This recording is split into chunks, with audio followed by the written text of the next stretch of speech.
and welcome back to my YouTube channel. അപ്പോൾ എല്ലാവർക്കും happy Easter.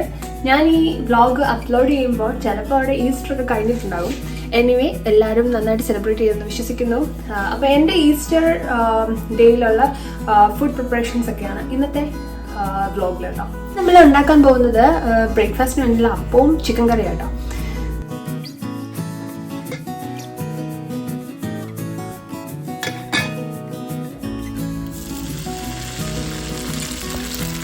ഇവിടെ തണുപ്പായതുകൊണ്ട് പലപ്പോഴും ഈ അപ്പം ശരിയാകാറില്ല. അപ്പം നമ്മൾ ഒത്തിരി നേരം എടുക്കും ഇതൊന്ന് ഫെർമെൻ്റായി ഇടാൻ വേണ്ടി. പക്ഷേ ഇപ്രാവശ്യം അടിപൊളിയായിട്ട് വന്നത്.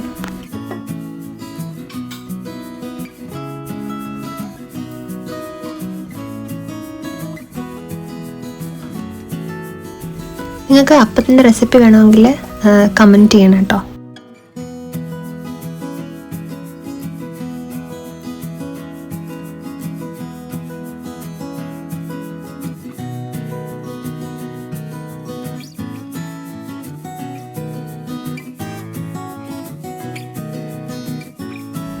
ഇനി ചിക്കൻ കറിക്ക് വേണ്ടി ക്ലൗസ്, സിന്നമൺ, ഗാർലിക്, ജിഞ്ചർ, പിന്നെ റെഡ് ഓണിയനും ഗ്രീൻ ചില്ലീസും ആഡ് ചെയ്തു. ഇതെല്ലാം ഒന്ന് സോട്ട് ചെയ്ത് വരുമ്പോഴത്തേക്കിന് നമുക്ക് 1 ടീസ്പൂൺ ടർമറിക് പൗഡറും 2 ടീസ്പൂൺ റെഡ് ചില്ലി പൗഡറും 2 ടീസ്പൂൺ കൊറിയാണ്ടർ പൗഡറാണ് ആഡ് ചെയ്തത്. ഞാൻ പിന്നെ 1 table spoon Kashmiri chilli powder add ചെയ്തിട്ടുണ്ട്, ഇത്തിരി കളറിന് വേണ്ടിയാണ്. പിന്നെ അതുപോലെ ഒരു 1/2 കപ്പിൽ ഞാനിവിടെ 2 ടൊമാറ്റോസ് എടുത്തേക്കുന്നത്. ടൊമാറ്റോസ് ആഡ് ചെയ്യുക. അതിനുശേഷം നമ്മൾ വാഷ് ചെയ്ത് വെച്ചേക്കുന്ന ചിക്കൻ ആഡ് ചെയ്യുന്നു, കറി ലീവ്സും ഇട്ട്. ഇനി ഞാൻ അവസാനം ഇതിലേക്ക് ആഡ് ചെയ്യുന്നത് ഒരു 12 to 13 കാഷ്യൂനട്ട് കുറച്ച് ചൂടുവെള്ളത്തിൽ കുറച്ച് നേരം സോക്ക് ചെയ്യാൻ വെച്ചേക്കിട്ട് അതൊന്ന് അരച്ച് പേസ്റ്റാക്കി അതിനകത്ത് ചേർക്കുക. അത് കുറച്ച് ടേസ്റ്റ് കൂടുതലിന്, അതുപോലെ തിക്നെസ്സും കൂടും ചിക്കൻ കറിക്ക്.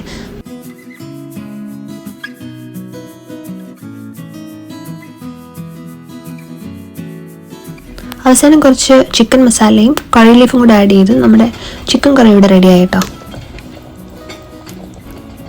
അടുത്തതായിട്ട് ഞാൻ വിചാരിച്ചു, എനിക്കാണെങ്കിൽ 50 നോയമ്പായിരുന്നു. അപ്പോൾ 50 ദിവസം ഞാൻ വളരെ കൺട്രോൾ ചെയ്ത് ഫിഷും മീറ്റും എല്ലാം ഗിവ് അപ്പ് ചെയ്ത് ജസ്റ്റ് മിൽക്ക് പ്രോഡക്ട്സ്, പാൽ മാത്രമേ കഴിക്കത്തുള്ളായിരുന്നു. പാലും ബാക്കി എല്ലാം ഞാൻ വെജിറ്റേറിയൻ ആയിരുന്നു. അപ്പോൾ എനിക്ക് 50 എനിക്ക് ഫിഷാണ് ഏറ്റവും ഇഷ്ടം. അപ്പോൾ ഫിഷ് കൊണ്ടിട്ട് എന്തെങ്കിലും ഉണ്ടാക്കുന്നത്. ഞാൻ കപ്പയും മീൻകറിയാണ് എനിക്ക് ഏറ്റവും മിസ് ചെയ്യുന്നത്. അപ്പോൾ ഞാൻ ഈ പ്രാവശ്യത്തെ ഈസ്റ്ററിന് കപ്പയും മീൻകറിയും ഇൻക്ലൂഡ് ചെയ്യാമെന്ന് കരുതി. ഇത് ഞാൻ ഉണ്ടാക്കുന്ന ഒരു സ്റ്റൈൽ ഓഫ് ഫിഷ് കറിയാണ്. അങ്ങനെ ഒരു പാനിലേക്ക് 1/2 ടീസ്പൂൺ കടുകും 1/2 ടീസ്പൂൺ ഉലുവയും ആഡ് ചെയ്യുക.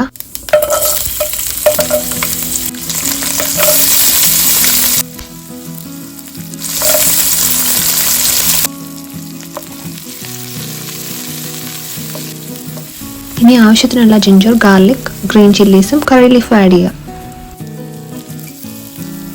ഇനി ഞാനിവിടെ യൂസ് ചെയ്തിരിക്കുന്നത് ഷാലറ്റ് ഒണിയൻ അല്ലെങ്കിൽ കൊച്ചുള്ളിയാണ് കേട്ടോ. ഇപ്പോൾ കുറച്ച് കൊച്ചുള്ളി അരിഞ്ഞ് അതിലേക്ക് ആഡ് ചെയ്യുക. എല്ലാം നന്നായിട്ട് സോട്ട് ചെയ്യണേ. ഇനി 1/2 ടീസ്പൂൺ മഞ്ഞൾപ്പൊടി, 1/2 ടീസ്പൂൺ മുളക് പൊടി, 1/2 ടീസ്പൂൺ കൊറിയാണ്ടർ പൗഡറും കൂടെ ആഡ് ചെയ്ത് ഇതെല്ലാം ഒന്ന് എണ്ണയിലൊന്ന് മൂപ്പിക്കണം കേട്ടോ. എന്നിട്ട് ഇതെല്ലാം ഒന്നുകൂടെ സോട്ട് ചെയ്തെടുക്കുക. ഞാനൊരു 1/2 ടീസ്പൂൺ കാശ്മീരി ചില്ലി പൗഡറും കൂടെ ആഡ് ചെയ്തിട്ടുണ്ട്. ഇനി അതിലേക്ക് കുറച്ച് കായപ്പൊടിയും കൂടെ ആഡ് ചെയ്യണം. ഞാനത് റെക്കോർഡ് ചെയ്യാൻ വിട്ടുപോയി. ഇനി ഇതെല്ലാം ഒന്ന് തണുക്കാനായി മാറ്റി വെക്കണേ. ഇനി അതേ പാനിലേക്ക് 1/2 ടീസ്പൂൺ കടുകും അതുപോലെ തന്നെ ജിഞ്ചറും ഗാർലിക്കും പിന്നെ 1/2 ടീസ്പൂൺ മുളക് പൊടിയും 1/2 ടീസ്പൂൺ കൊറിയാണ്ടർ പൗഡറും ആഡ് ചെയ്ത് ഇതെല്ലാം സോട്ട് ചെയ്യണം. എന്നിട്ട് നമ്മൾ അരച്ചു വെച്ചിരിക്കുന്ന ആ പേസ്റ്റ് ഇതിലേക്ക് ആഡ് ചെയ്യുക. ഇനി ഒരു എണ്ണ തെളിയുന്നിടം വരെ ഇത് നമ്മൾ ഇളക്കിക്കൊണ്ടിരിക്കണേ. ഇളക്കിയതിന് ശേഷം കുറച്ച് പുളി വെള്ളത്തിലിട്ടായിരുന്നു ഞാൻ നേരത്തെ, അപ്പോൾ അതും കൂടി ആഡ് ചെയ്യുക. പുളി എന്നിട്ട് വെള്ളം കൂടി അല്പം വെള്ളം കൂടി ഒഴിച്ചു കൊടുക്കുക. നമ്മുടെ ഗ്രേവി എന്തോരം വേണോ അതുപോലെ ഒഴിച്ചു കൊടുക്കണേ. കുറച്ച് ഉപ്പും കൂടെ ആഡ് ചെയ്യുന്നു. ഇത് എണ്ണ തെളിഞ്ഞു വരുമ്പോൾ നമുക്ക് ഫിഷ് ആഡ് ചെയ്യാം.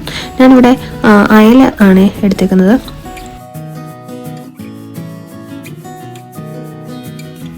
ഫിഷ് അപ്പോൾ അതിലേക്ക് ഇട്ട് കൊടുക്കുക. അതിലേക്ക് കറി ലീഫും കൂടെ ആഡ് ചെയ്ത് നമുക്കിത് അടച്ചു വെച്ച് കുറച്ച് നേരം വേവിക്കാം.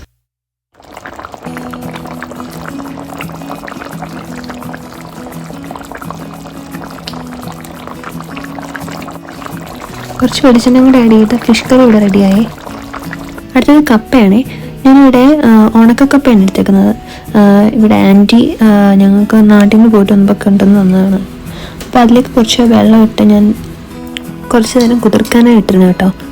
ഇനി എന്നിട്ട് അതിലേക്ക് കുറച്ച് മഞ്ഞൾപ്പൊടി ഉപ്പ് ഇട്ടുകൊണ്ട് നമുക്ക് വേവിച്ചെടുക്കണേ. ഇനി കപ്പയുടെ അരപ്പിന് വേണ്ടി കുറച്ച് തേങ്ങയും കുറച്ച് ഗാർലിക്കും ഞാൻ ഇവിടെ കൊച്ചുള്ളി എടുത്തിട്ടുണ്ട്. പിന്നെ ഒരു 1/2 ടീസ്പൂൺ മഞ്ഞൾപ്പൊടിയും 1/2 ടീസ്പൂൺ ജീരകവും ഉപ്പും കൂടി ഇട്ടിട്ടൊന്ന് ചതച്ചെടുക്കണം.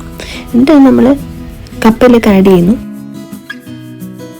അടുത്ത ഡിഷ് ഞാൻ ഉണ്ടാക്കുന്നത് ഒരു കട്ട്ലറ്റാണ്, ട്യൂണ കട്ട്ലറ്റാണ്.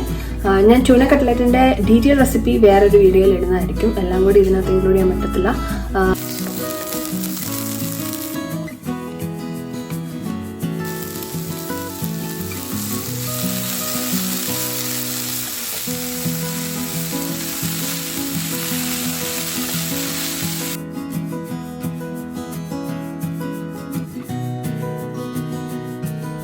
ഈ വീട്ടിൽ എപ്പോൾ കട്ട്ലറ്റ് ഉണ്ടാക്കിയാലും അത് തികയാറില്ല. ബിക്കോസ് എല്ലാവരും പിടിയാണ് ഈ കട്ട്ലറ്റ് കഴിക്കാൻ വേണ്ടി.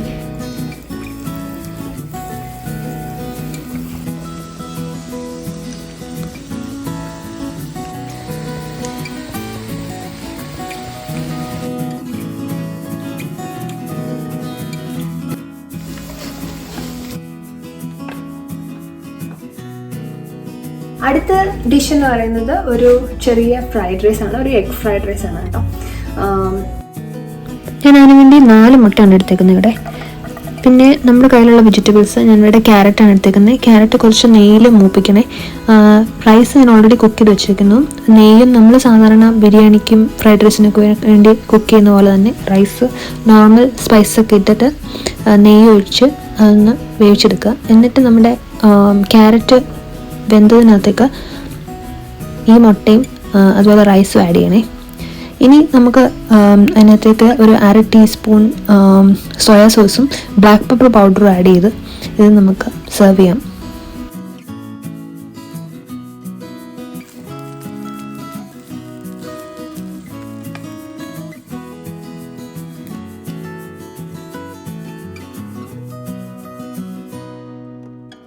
ഇനി ഒരു ഡെസേർട്ട് വേണമായിരുന്നു. Next is mango chia pudding. ഞാൻ 2 മാംഗോ ആണ് ഇവിടെ എടുത്തിരിക്കുന്നത്. അപ്പോൾ മാംഗോ ആണെങ്കിൽ നമുക്ക് ഇതിനകത്തേക്ക് പീസസ് ആയിട്ട് ഇടാനും വേണം.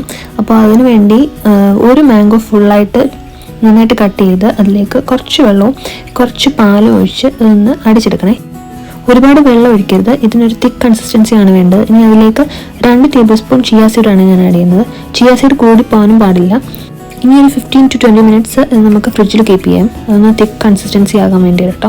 ഇനി ഒരു ഗ്ലാസ്സിലേക്ക് നമ്മൾ ആദ്യം ഈ നമ്മുടെ മാംഗോ മിക്സ്ചർ അത് ആഡ് ചെയ്യുന്നു, ചിയ മിക്സ്ചർ. എന്നിട്ട് 2-3 പീസസ് ഓഫ് മാംഗോ ആഡ് ചെയ്യുന്നു. ഇനി അതിൻ്റെ പുറത്തേക്ക് കുറച്ച് യോഗട്ടാണ് ആഡ് ചെയ്യുന്നത്. ഇതൊരു ഹെൽത്തി ഡെസേർട്ടാണ്. അപ്പോൾ അങ്ങനെ ഇത് ലെയറായിട്ട് ആഡ് ചെയ്യുക. അവസാനം കുറച്ച് ഹണി നിങ്ങൾക്ക് ആവശ്യമുണ്ടെങ്കിൽ ആഡ് ചെയ്യുക, ഇത്തിരി മധുരത്തിന് വേണ്ടി. പിന്നെ അതുപോലെ കുറച്ച് മാംഗോ പീസസും അതിൻ്റെ മേളിലേക്ക് ഇടുക. കുറച്ച് നട്ട്സും ഇട്ട് നമുക്ക് സെർവ് ചെയ്യാവേ. ഇനി നമുക്ക് ടേബിൾ സെറ്റ് ചെയ്യാവേ.